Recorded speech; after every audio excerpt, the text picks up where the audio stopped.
क्या कभी आपने सोचा है कि एस्ट्रोनॉट स्पेस में जाने के बाद वापस धरती पर कैसे आते हैं, जबकि उनके स्पेसक्राफ्ट में लगा हुआ रॉकेट अर्थ के ऑर्बिट में जाने के बाद ही अलग हो जाता है।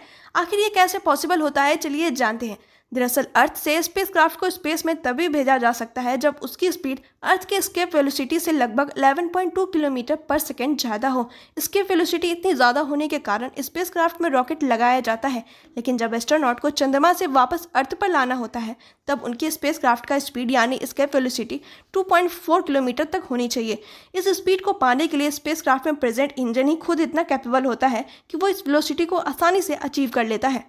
ये एक ऐसी जगह है जहाँ पृथ्वी और आकाश बिल्कुल मिले हुए दिखाई पड़ते हैं। असल में ये दुनिया का सबसे बड़ा नेचुरल मिरर है, जहाँ आकाश का प्रतिबिंब धरती पर दिखाई पड़ता है। इस जगह का नाम सलार दी यूनी है, जो असल में दुनिया का सबसे बड़ा नमक का मैदान है। ये नमक का मैदान सालों पहले वाष्पित हो चुकी झीलों के कारण बना है। जब आसपास की झील ओवरफ्लो हो जाती हैं, तब यहाँ पर हर जगह पानी भर जाता है और ये फिर किसी कांच के प्रतिबिंब की तरह दिखने लगता है। हम सब ने अपनी जिंदगी में जरूर ही नारियल पानी तो पिया ही होगा, लेकिन क्या आपने सोचा है कि नारियल में पानी आता कहाँ से है? दरअसल कोकोनट ट्री अपने रूट से मौजूद पानी को खींचता है और इसे ही ऑस्मोसिस प्रोसेस कहते हैं, जिसके थ्रू पानी रूट से ऊपर तक जाता है। उसे एंडोस्पर्म कहते हैं, जो बाद में जाकर क्रीम का फॉर्म में तैयार हो जाता है और यही क्रीम धीरे धीरे कोकोनट के अंदर चला जाता है और वक्त के साथ साथ वहाँ पर जम जाता है। इस प्रोसेस के बाद जो एंडोस्पर्म बच जाता है वो धीरे धीरे पानी के रूप में बदल जाता है, जिसे हम नारियल पानी कहते हैं।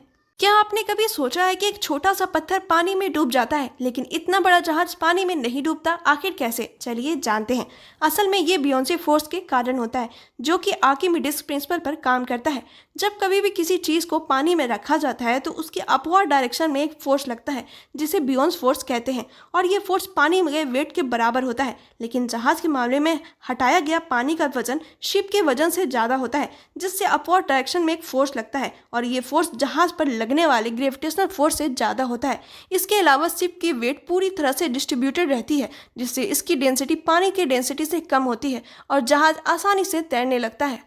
क्या आप एज्यूम कर सकते हैं कि एक बादल का वजन 1 मिलियन टन हो सकता है?